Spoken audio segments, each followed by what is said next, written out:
Hello, everybody. So looks like we made it to the last day of class, end of the semester.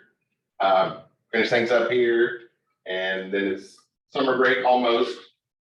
Please remember the exams in this class are on a calendar schedule, so your exams due Saturday, not Sunday. Everything else is due by Sunday. Any past due assignments, please make sure I get those before Sunday. I'll wake up Monday morning, and I wake up early in the mornings, usually around 4 or 5 o'clock. So I tend to have grading finished and grades submitted by 7 o'clock in the morning on Mondays, most semesters. So I wake up early Monday, finish any grading, and get that submitted. So please make sure any past due homework gets to me by Sunday. And remember, the exam is on a calendar schedule, so you only have until Saturday to do that. Then it's time for summer break or summer courses if you're taking courses in summer. For those who haven't registered yet for summer courses, please remember to do so sooner rather than later. I'm running a special topics course on version control. So as it's come together, I've developed a better, the name's been kind of developing over the time of putting it together, but now that the course is about finished, there's a plan for the course about finished. I've settled into the name. I'm going to call it Git, GitHub, and version control through project management systems. I said that completely wrong. GitHub, and project management through a version control system is kind of what that course is going to cover. It's running over the summer. It's going to be a future SDEV course. So if it wasn't, like it's going to start coming up, possibly before you graduate from the course. So if that's an official course and it wasn't on the list from the year you started, that's an easy substitution in for one of the electives or something. It's going to be the first run of the course to kind of make sure everything's in order for it before taking it to committee and getting it listed as an official course. The committee already voted on approving the course, just putting in the first runs this summer. So there's that. Or if you have other courses to take, there's most of the gen ed almost always runs over the summer. So good time to knock out the math class and then get into the general level programming courses in the fall. But please remember to register sooner rather than later. Also, fall registration is open. I believe it should be open. I was told it was open. I didn't double check that. It usually opens the same time as summer. So please register for fall as well. Remember, if nobody registers for courses soon enough, they do get canceled for low enrollment. I saw that in fall of 2019 on the PHP class. The Friday before the semester started, there were 3 people on the roster. So we canceled it for low enrollment. And then Saturday, Sunday, and Monday, when the class was actually supposed to start, the dean and I both got a bunch of emails wanting to know why people wanting to know why they couldn't register for the class. Like, well, we canceled it because it looked like nobody was signing up for it. So please register sooner rather than later as we finish up this semester. But to finish up, I did want to look at one other powerful database tool that you will encounter in your careers. That's going to be a graph-based database. So graphs are not the graphing like the XY plots and math class and charts and all that stuff like you're used to. Graphs are more of a network sort of graph where we have nodes. I'll just draw a bunch of circles. And then we have different ways of connecting our nodes. So maybe something like that. And as far as a database, it works out nicely. We set everything up like a key value store, similar to the ones we were looking at the other day. But you might have noticed the other day we were required to put a particular key in there. And then what we looked at, really the options for querying it are just to find things with that particular key that we put in. Or it extends further than what we saw, and we can do secondary indexing, but it's still the same thing. We just set another key that we can look for that particular key. We still have to search through our graph databases take that a step further.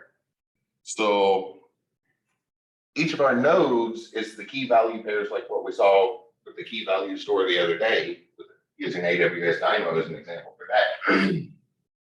But we also have these connections, kind of like the relationships we were studying in the SQL databases throughout most of the semester. So our data is more connected. We have to define all those. These can also be super fast. The one we're going to look at today, especially, we don't have to put an ID number in because the computer will automatically put an ID number in, a very special ID number, instead of just an arbitrary thing for the human to keep track of. It actually uses a hash table. Hash table. Some of y'all may have seen that before in another class. It's a way of it's a data structure we use to organize our data, where we take key value pairs, but we turn the key. So we have the key and the value, and maybe we have something in like some JSON. We have, I'll make the key number refers to the number 3. We would take that key and run that through an algorithm to turn it into a number, and not just any number. Then so maybe we got 136 from this. I just kind of made up that for the example, but we get some number, and it's not just an arbitrary number. That number specifically points at this value's address in memory. So in a hash table, the value we want to store, number 3, is at bit number 136 on the RAM chip.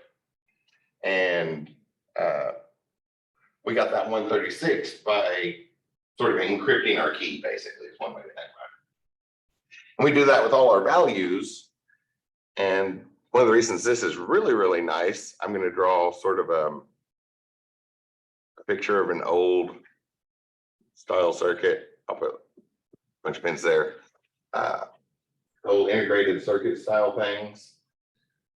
One of the big ones, so we can visualize the pins and stuff.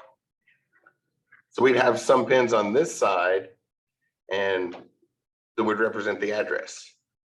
So on a RAM chip, what we're actually doing is some of our inputs, they take in binary code that represents a numerical address, and then at every one of those addresses is a bunch of data stored. So this is kind of how the RAM chip works. We feed in a numerical address, and whatever's stored in that address flows out the other side, flows out the output of the chip. And I drew that up here. Hopefully you see a lot of similarities between the hash table I was just talking about, where our key is the numerical address of the data and the values of the data. Hopefully you see a lot of similarities there. So we're working almost at the same level as the machine operates. We don't have all that abstraction to make it easier for a human to deal with that we normally have, which means this is really, really, really fast. We're working almost directly at the machine level when we do this.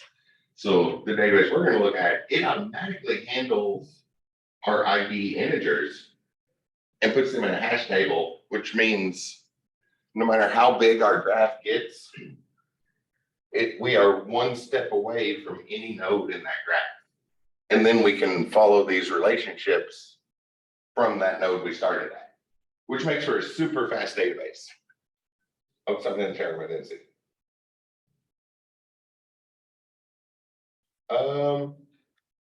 A question about assignments. So I was getting ready to pull up an example. In the chat room, there was a question about assignments I didn't see pop up a second ago. There is a new technology report. I'll double check that. For some reason, I just learned yesterday the assignments that did not have a due date on them, a couple of things that were due by the end of the semester, or that one from the class examples this week, follow along class example and upload that, the NoSQL assignment, which I kind of, I hadn't got back and actually wrote the instructions for, and that's why it's just follow along and upload screenshots from our class example this week. There was no date on it, and apparently it was not visible to you all in the modules if there was no data. That was a new update to Canvas, which I was not aware of. I apologize for that. It also affected the new technology report. I like to do that in just about every class, so a bunch of y'all have probably seen that before. I put a whole bunch of links to places to look up basically news about the latest technology releases for the different fields of IT. Find 3 technologies from the last 6 months or so and write a paragraph about it. So 1 paragraph from 3 paragraphs in total. It doesn't have to be detailed. And it's a report, just summarize it. You don't have to make a point with it or anything. Just like, oh, this looks neat, and hit a couple key points on it. So the point of it is just to make sure you know how to stay up to date on the field. And I recently added a whole bunch of links to that. For those who have seen that assignment before, I recently added a whole bunch of links on places to go find information about new technology and categorize them into the different fields so you can look up the ones particular to your field. It should be under assignments. I'll double check why it's not in modules. I apologize for that. I did not realize those were not visible to you all. I think they showed up in the grade book, but not in modules. But I didn't know about that in the updates. So this is sort of the database we're working with today. And the way it handles IDs internally for us with a hash table, which almost is a direct correspondence to the physical hardware, makes it really, really fast. We can jump to any particular node and then follow the connections. The other day we had the nodes, but we didn't form connections between them. So it's kind of a step further on those key value stores we looked at the other day. So I'm going to use one called OrientDB. I found this, I really like this one since I tried a whole bunch of them. I went through and tried a whole bunch of them. And, chose OrientDB to show people based off what the one thing, the class we are in right now. So we can just search for OrientDB. Delete the rest of that. Oh, let me pull up images real quick. So these get very, very large. These are the things that the massive advertising companies would use. So you can see that picture there. There's a lot of nodes. And because of that hash table, all IDs immediately go into a hash table, we can immediately jump to any one of those nodes and make that our starting point and then follow the connections. We're going to do a nice small example to get started to see about it, because it does have that same drawback that we saw the other day of with our relational databases, our keys become the column headers and all of our records share keys. And we don't have to keep having the keys, but with key value stores, and then again with graph databases, we do have to put the key in explicitly for every one, so we have to type the key and the value every time. But typing's easy, and it's well worth it. I did notice this, so let me look at one thing real quick. Just to point at something, we don't necessarily need to read it, but when Oracle's talking about graph database, on their site, they have this, they get talking about it, do pictures, all the stuff we would expect. Then they do a side-by-side comparison of SQL. So we've been studying SQL all semester. Notice how much shorter it is to get the same data from a node database. There's a trade-off, right? Because technically we're getting the same data, so there's more work setting up the database.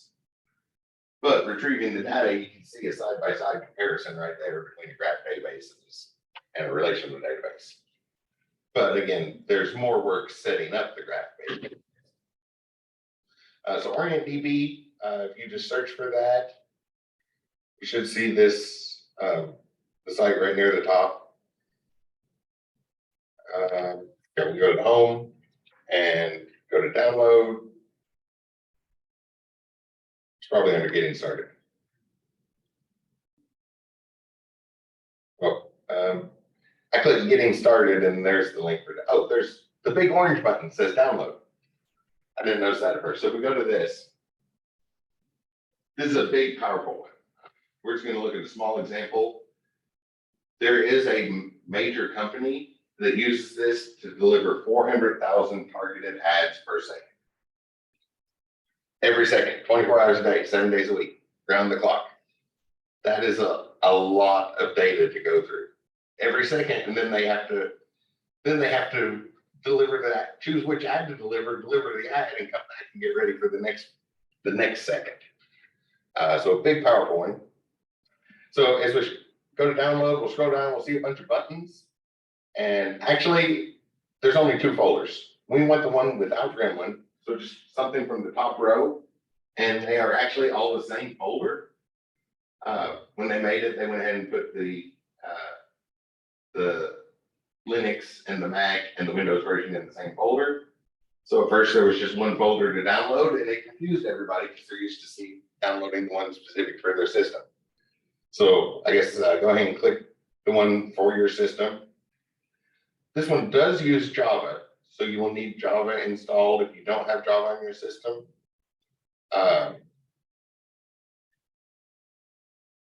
You just Google install Java and an Oracle downloads. We should get right to the latest version.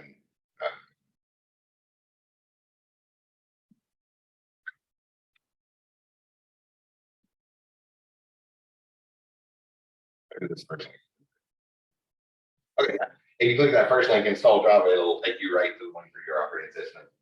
We just need to run one, but if you, since everybody in here is studying IT, you might want the JDK, which is the Java Development Kit, but you will need to install Java as well to follow along here. But just the runtime environment, which is probably already on your computer, but it just in case you'll need to install that.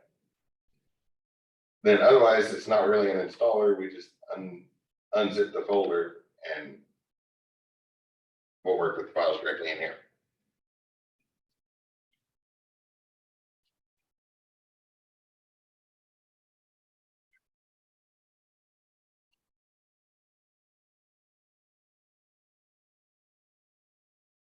That's probably something I probably could have put in an announcement, right? If you don't have Java installed, you will need Java for that. At least the Java runtime environment, which is, Java is not the most popular programming language in the world, but it only dropped to 2nd place, and it was the most popular programming language for several decades running. So most computers do have Java installed. Is the reason I kind of forgot about that. All right, once that's installed, we can go in the folder and once you get in there, a couple layers deep down, you'll see where all the files are organized, the library, the bin, the config, all of that stuff. We need to go into the bin, and you'll notice, well, mine has file types turned off, but we want this one called server. But you'll notice there's duplicates of stuff. So there's like a shell script, a Windows batch file, a shell script. It's a mix of both of the multiple systems. So they put all of the files in one folder. But it really, really confused people when they did that because everybody's used to their unique installers. So whatever system you're on, once you get to that bin folder, you'll just want to start your terminal here.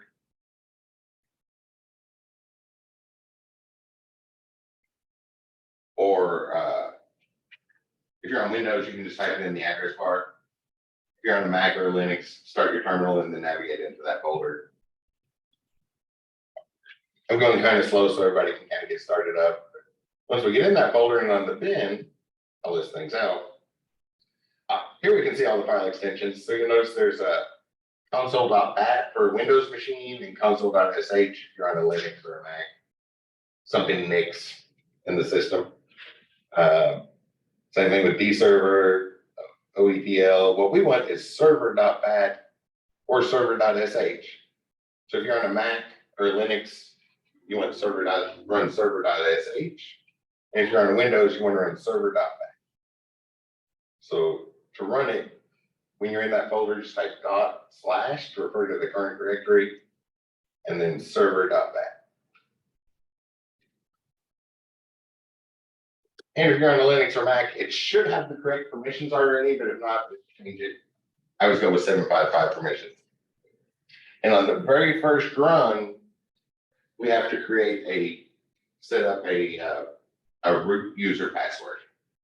I'm just going to go with the simple one, but when it gets down here, enter a password, enter the password again, and then it will start up the server. And every time after the first run, you don't have to enter the root password. It knows your machine is the root, so it saves it for your machine, but we need that when we get over to the web interface for it. Oh, yes, and as far as the assignment, this is going to take a screenshot of the terminal when it gets to the point that mine's at, where it pauses, say enter the password, and then there's a couple more lines starting up the server.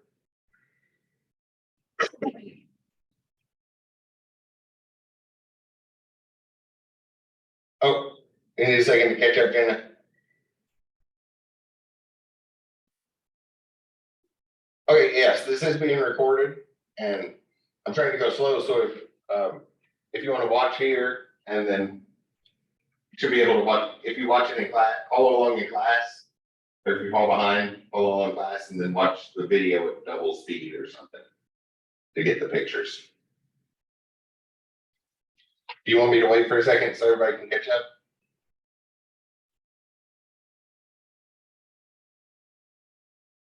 Yeah, it's only gonna, we don't have a big example here, so it's only gonna take a few minutes.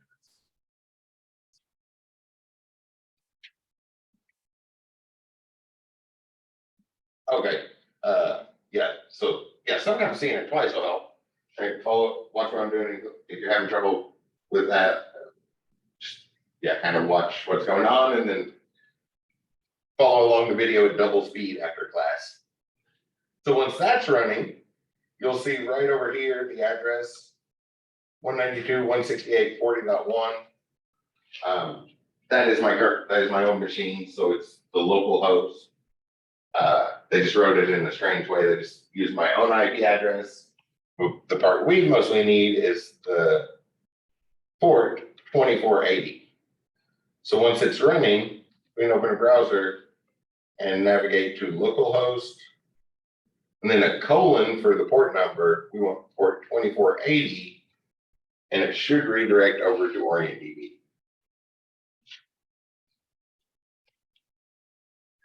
It comes with a demo database that has a whole bunch of things there. And right over here is the button for new database. So I'm changed to that. Here's where we enter that root password. This is what we needed that for. And create a new database.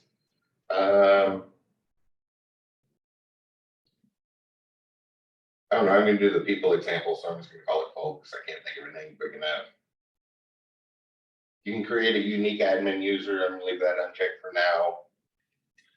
For storage, it can either be plocal or an NRAM database. We want it on the hard drive. So plocal refers to the hard drive, and memory refers to an NRAM database. Those get very large, and in the modern world, it's not uncommon to just dedicate a very big, very powerful machine, dedicate all of its RAM to solely doing the database purpose. That's where the memory one would come in. On our own laptops and desktops, we probably just want to use the hard drive. And this does allow for graph or document databases. We want a graph database. So basically, all the default settings are okay. I just wanted to point out what they were and mention that we have control over them. You don't need to save that password. Not a very good password anyway, but I put it in there. So you see there's a few tabs. There's a couple places where we can enter the code. I'll probably enter most of the code here. This browse tab gives us a tabular view, so the things will come back looking like tables. But it's a key value store, so if we're organizing our databases correctly and putting structured data in a relational database and unstructured data in something like this. We have more empty cells than full cells when we see it, but it gives us that table view. The fourth tab over graph, this one gives us the graph view. So this gives us like the picture I drew on the board where we have the nodes and then the edges connecting the nodes. We don't need the last tab, but if you need to write some custom functions, you can do that or access all the database stuff. There's better security protocols. So if you're in, not all of your users will see this, but if you're logged in as the root user, you'll see the security where you can add other users and restrict their access. So like some people have read-only access, some people have read-write access. Some people can only get to half of the stuff in the database because they're not authorized to see the other half. And put in all those security precautions there. The root user will see this, and yeah, depending on the level of access you grant to each user, not every user will see that tab. And then the schema tab tells us the breakdown. So right off the bat, you'll notice we have two things already, and over half the class is software development majors. Notice that we have classes, not tables this time. So we are dealing with object-oriented stuff. And a vertex, other terminology, I've been using node here. That's the generic one we use in computer stuff. But in mathematically, we would call each of these nodes a vertex, and then there's an edge connecting them. So we have those two base abstract classes that we build our database off of. So I'm gonna just jump in and start doing stuff. So first thing we have to do is create our own class to use. Y'all have seen my typical go-to class examples. I'm going to create a class called person, and then we do have to say that extends B to make it a node. So extends is one of the common keywords to represent parent-child relationships.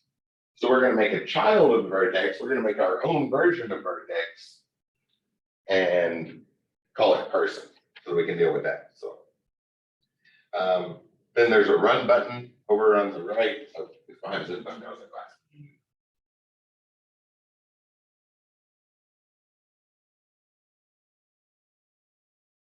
Get the Zoom stuff out of the way. And then over on the right, there's a run button, or you can push Control Enter.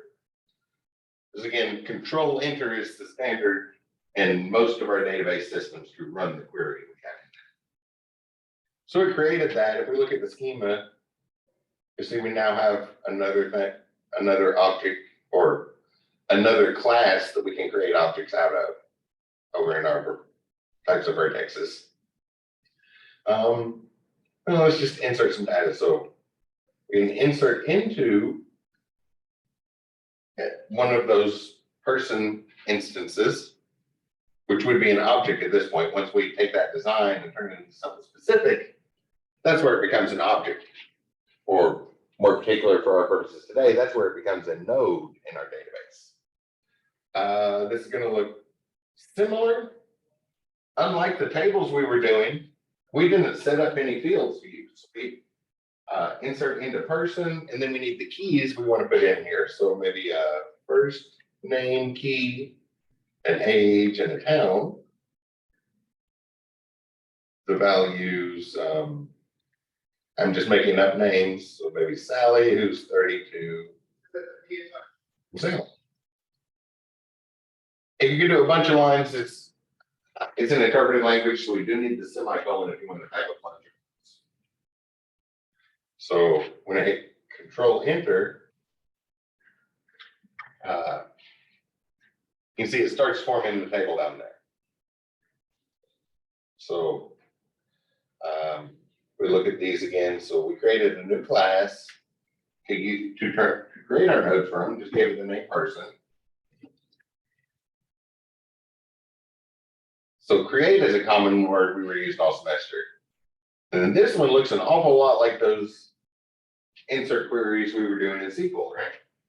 The difference being that we didn't set up a table, so every single person that we create is going to have different keys. So we have to do basically have to do the keys explicitly every time, and then but it should look a whole lot like the SQL query. If I come over to the graph one, I'll go ahead and run this. Select all from V. So every node we put in here is going to be a child of the vertex class. So if we just select all the vertexes, that'll grab all the childs and stuff too. And then this is where we get a nice little thing. We only have one there, but this is also an interface we can use. So if I come over here, you notice we can see the stuff over there at the left, or it has the hover rings. So we want to go in and edit and add new properties there. Can link it to other things. There's another layer with the delete, and it has that type of interface from working with it. So we can also insert our queries right here and then get the images to work with as well. A nice little setup for the graphic user interface. I'm doing a bunch of typing over here on this one though first. So create class extends V, which again, the parents of everything are going to be a vertex, which is the technical math term for what's going to become nodes in our database, and an edge to connect those. We'll get to edges in a moment. Once we create our particular class of vertex, then we can just insert data. So insert into another person. Let's do something a little different. Give them a first name again. And maybe the car they drive. And the values Bob. Maybe Bob drives a Mustang. And I'm just going to push Control Enter to run that. So notice it automatically added an ID for us. It gave us the version of it. So we do have very, very extensive rollback properties. That's one that marketing firms really, really like. Y'all have probably seen that before when you get the targeted ads for the thing you just bought. That shouldn't be happening. But if they can roll back to the database and keep track of the thing you just bought, and notice that three months ago you bought the same thing, and a week later you bought something else, so then they can show you what you ads for the thing you bought immediately afterwards, and we can look at the whole history of it as well. What we need is the stuff around the right, the card and the first name. I like how their interface doesn't erase the query when we run it, so we can go in here and edit it. Maybe on the next person, we just know their last name and we know the high school they went to.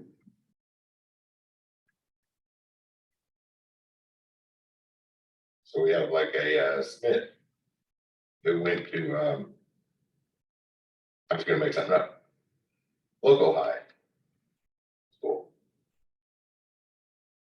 Do a completely generic thing because we're just looking at the syntax here. So making up an example to put in there.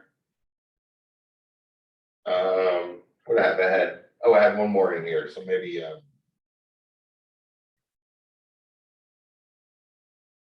maybe we know somebody else's middle name. We know the high school they went to, and oh wait, maybe instead not middle name. We know their nickname. We don't know what their real name is, but we know what everybody called them, what high school they went to, and we know their shoe size.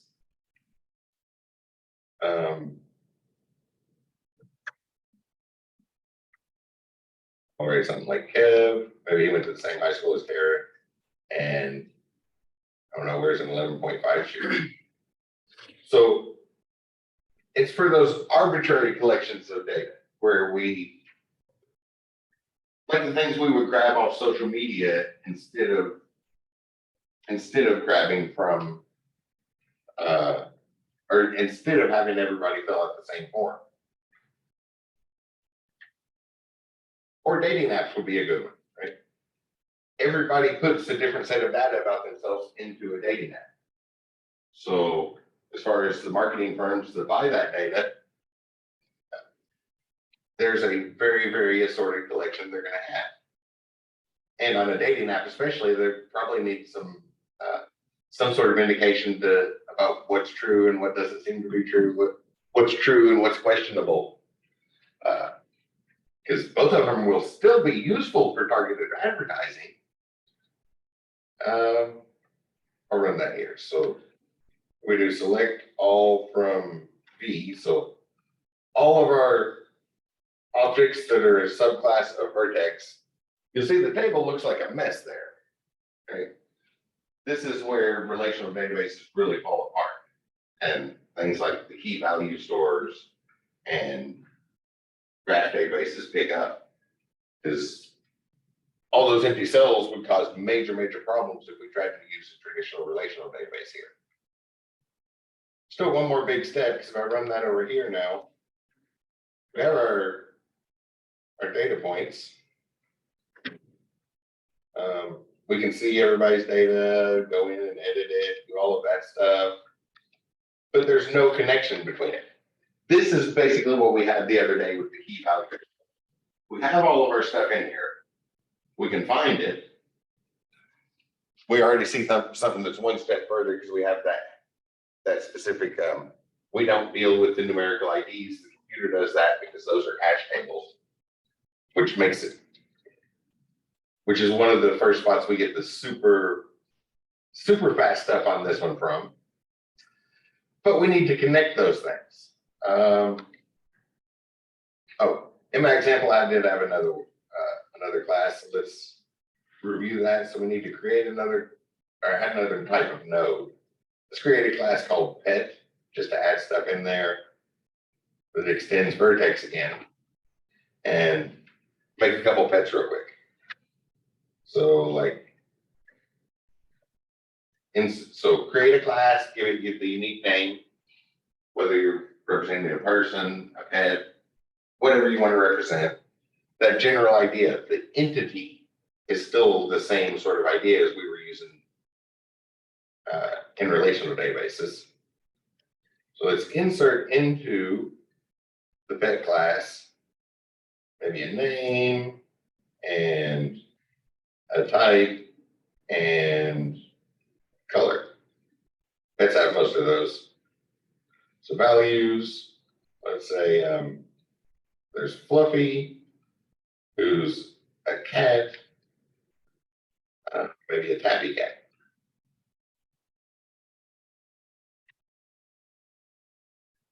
So we got that in there. Notice I did not put the owner who owned the pet. That's something you probably notice immediately.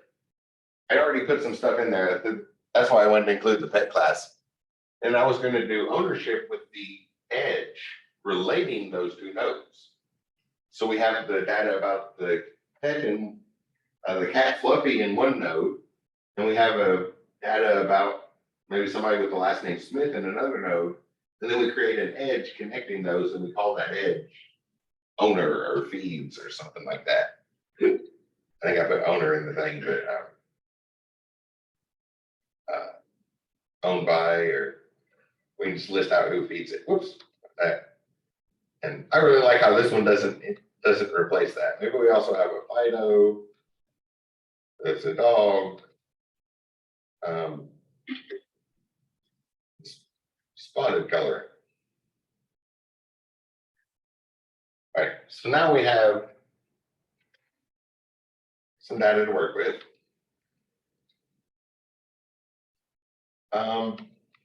We can set the colors, like if you choose one of these, come over here to under settings.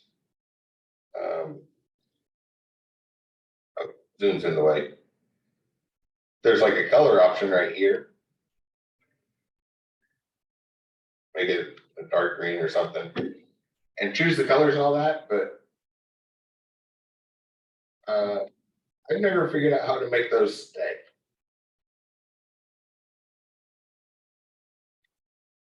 I hit the save button. I thought I did. There we go.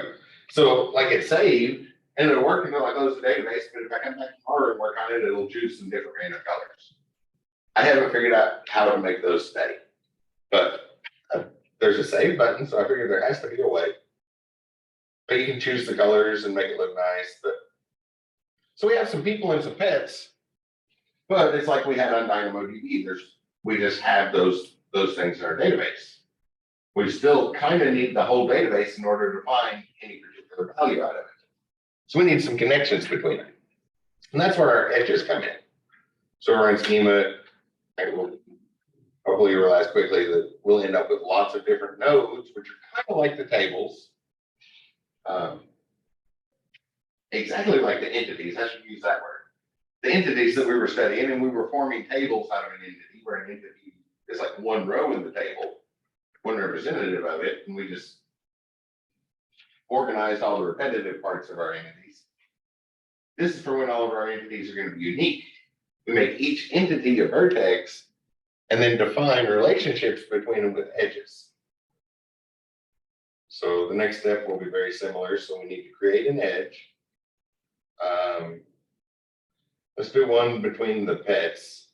I'll go with feeds, because a person feeds a pet, which extends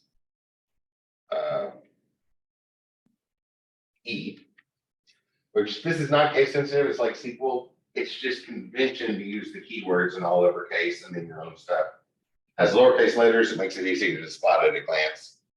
So we'll create a new type of edge.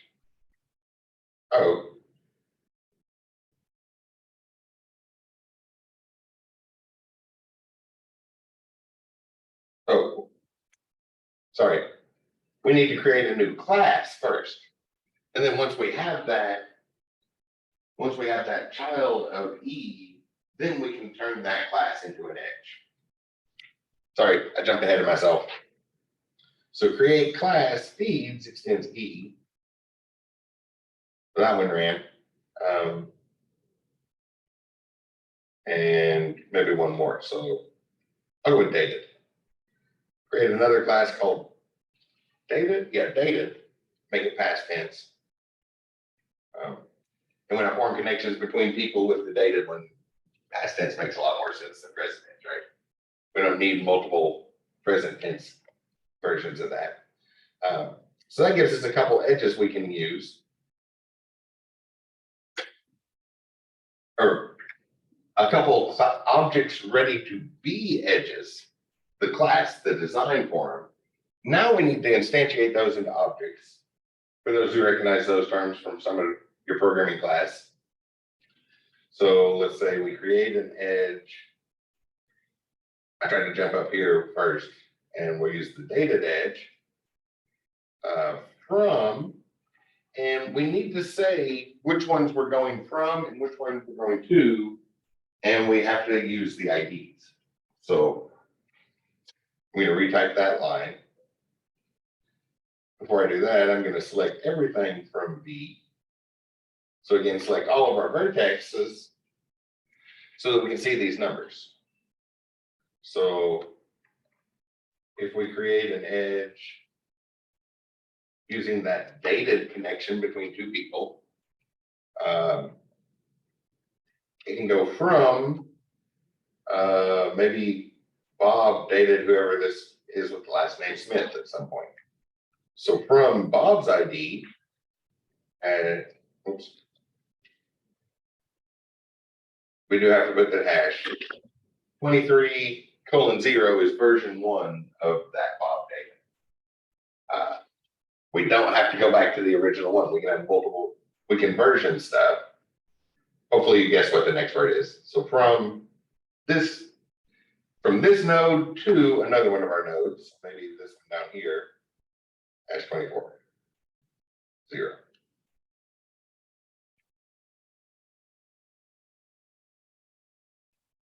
Sorry, I'm late. I had a Okay. Did I make a typo? Oh, I spelled create wrong. There we go. All right. Yeah. As always, make sure you spell your keywords correctly. We can do another one, maybe from that same person to, maybe Bob also dated this person's salary. So from 23 to 22. And when we run that, I'll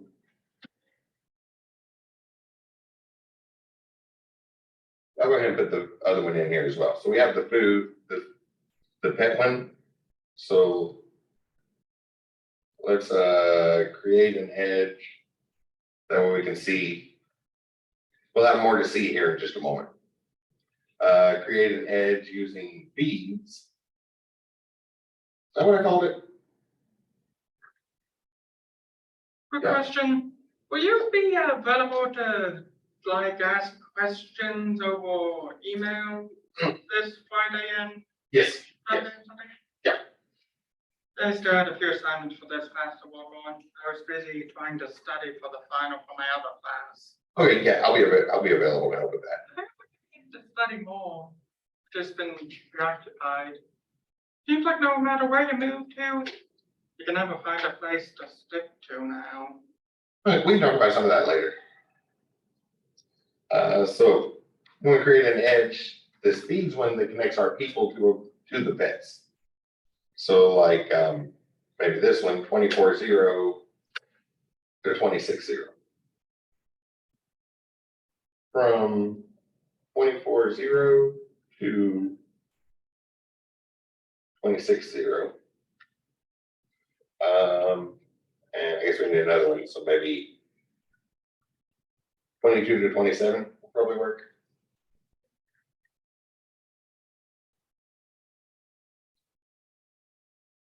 All right.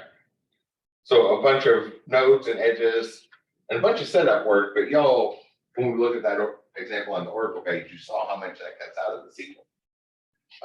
Which that's mostly what we're doing, right? Once our data is in the database, we just need to filter it down to do stuff with it. So more work in the setup, but then in the normal usage of the database, there's less work. If we select everything, so select everything from B, and notice now we have this in and out. So that from and to formed a special connection we can see in the table here. And we have a bunch of connections going through all of our data. Almost all of our data. Notice there's no connection on this one. I guess we can also see it over here. If I run this again, you can see it went back to, it already went back to the original coloring. And the next time I start this up and open it up, it might be pink and purple, and the time after that, it'll be red and yellow. And it chooses the colors arbitrarily. I have not figured out how to make the colors stick around. So y'all can want to check your key, because sometimes you'll come in and the colors will be exactly opposite of what you looked at last night. But notice we have all these, there's connections between our stuff now. And oriented connections too. There's an arrowhead. So like that dated connection, we know this person dated these other two people. We can follow that down and find out information about their pets. And we have that. We just have to define all our connections. Looks like we need one more for that other piece of data. So I'm going to create an edge or create a class. I'll go with classmates, because glancing at that, I noticed both of them went, the one that's missing, we know the high school they went to, and we know somebody else's high school, so that does give us a way to form a connection. Create a class called classmates, extends E so that it'll be a type of edge, and then it needs to go from 24 to 25. So turn that into an edge, create an edge, classmates, that goes from number 24 to number 25. Oops. So seeing it in a table view, we can kind of see everything spilled out there, but for this sort of thing, obviously the graph view is generally preferred.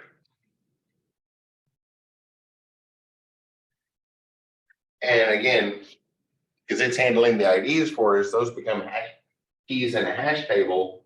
So no matter how big our database gets, we can immediately jump to any node in it. And then those arrows all have directions. But we don't have to go that direction. We can jump to any node and then follow the relationships around to the things it's connected with. And answer a lot more sort of interesting questions from there. I'll come back over to the browse tab and do stuff like, well, the select queries look the same. To wrap up, you'll probably want to, these are the ones you want to play around with. This is, once we get that setup done, those creation things, lots and lots of that creating nodes and forming connections between the nodes, then we're ready to start doing work, and our select queries are like shorter, so we can like select the age from our vertexes where first name equals Sally. And this one we can look at the table, but this is for this is for big data. This is very, very large data sets. Like the company I referred to as example again, uses this for 400,000 targeted ads per second on a worldwide scale. So it's not even in one language. They're not even, their database isn't even in one alphabet. They have to basically use all of Unicode to handle that. And it works for them. Did you notice how quick that came back? The database is quicker than the graphics. It is super fast and it scales nicely so that when we have billions and billions and billions of nodes, it's still super fast. We can jump to any particular one and then follow those relationships around. So the more edges we can find to connect them, the more ways we have to traverse them. From looking at that select query and the select queries that we were running, you kind of see what to do with your basic selection, get all of that stuff. And then the advanced ones, kind of like the secondary indexing we looked at the other day, where it exists. So one quick example of that, when we extend the select queries, I guess it's sort of the equivalent of joins.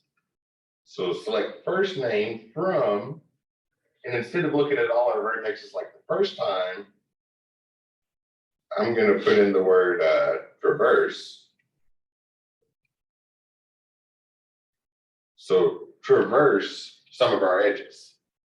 In particular, any is a keyword. So that would be like a select all, go down every edge you have. Usually we want to filter more than that. So we want the edges going outward, our dated edges, from, which one had a dated edge? Data going out, looks like we have a couple of those on item number 23. So from 23.0 and another parenthesis. Oh, wait. Sorry, don't need another parenthesis. That part needs in parentheses. So we want to traverse all of the outgoing dated edges, those connections between our nodes, starting at number 23. And when we do that, it pulls back the other names, but hopefully y'all can see how to extend that into like what we saw with other select queries. Lots and lots of things. I just wanted to point at these. These are a step further than the ones we had the other day. And if you're in the pictures, you do have control over this, so you can adjust this. We could go to this pet, whichever pet that was. We know something about this cat. maybe from something a veterinarian put up, and we could trace that back to this person who went to high school with this person, and we know this person's shoe size. We need to show them in ads for say a particular shoes. So the arbitrary random data, just whatever we can collect, we need a way to structure it, and we need it to be super fast because we're going to end up with a lot of it. There's a lot of random data we can collect. That's where graph databases come in. So one of our very important kinds, very, very fast. And that finishes up what I had in mind for the example. These aren't our only kinds. There's a couple other ones. Let me look real quick. Cassandra DB. This is a nice big one. Open source. It's a NoSQL one. This was called a wide table. It's a little different than key value stores, but we end up with a table and just keep adding, expanding it further and further.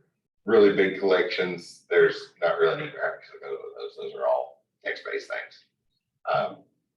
But a very, very, one of the types for big data. If we had wanted to work with big data per se, we'd go with something, a Hadoop type thing like is.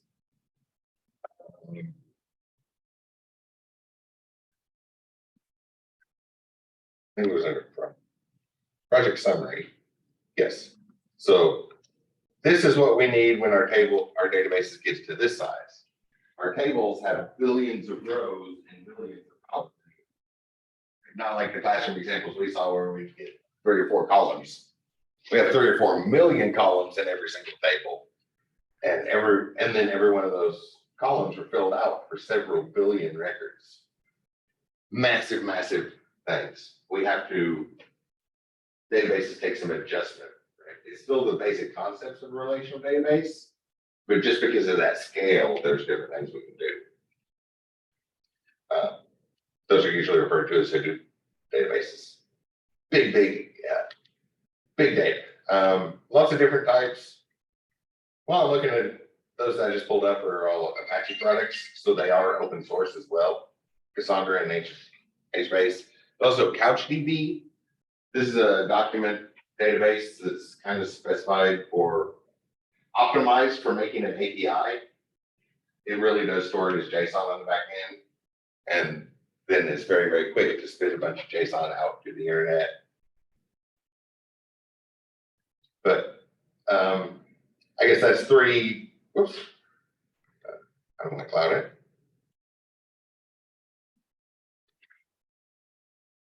Cloudint this is the open source version equivalent of Cloudint. Cloudint is expensive version. But it's a JSON key, so it's sort of like key value stores, but it's more like a document database where I guess the quick summary of that is, remember we talked about data types, and that's how we can identify where things are in storage. We do that only for the document types.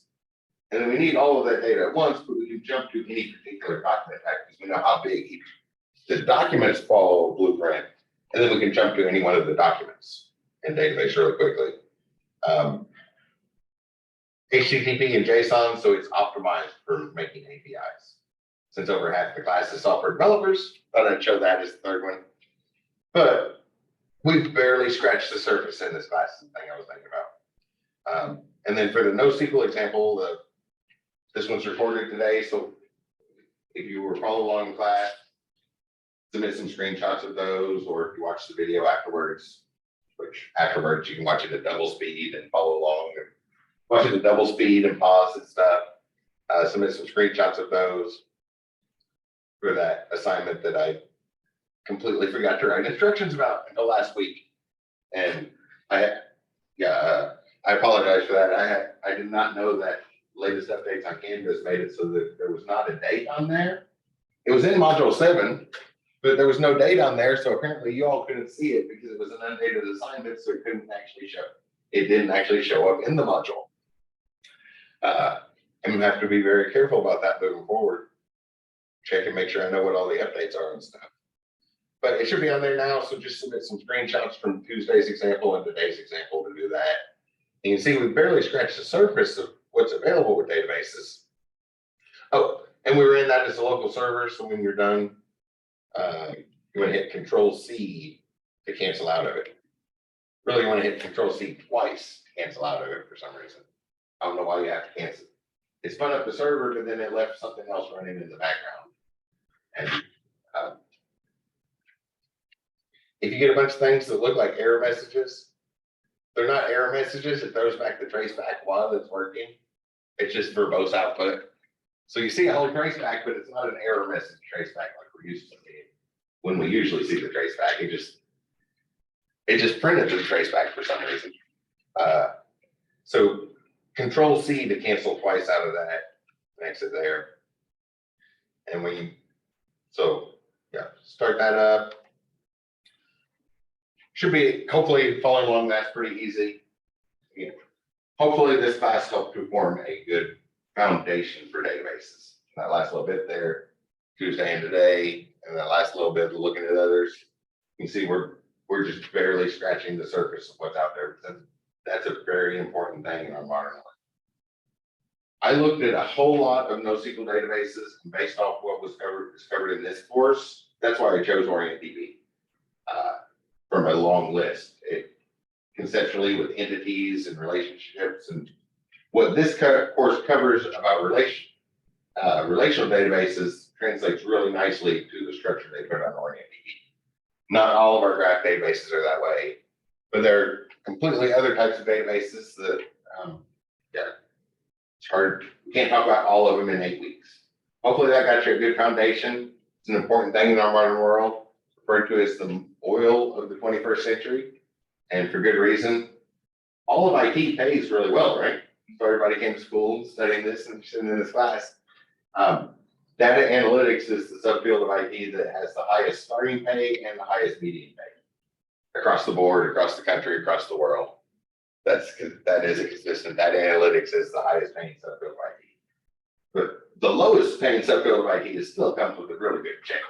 So make sure you do what you like, but just want to make sure you know that it's a high paying knowledge in this course. So hopefully we got a good foundation. Does anybody have any questions before we wrap up for the semester?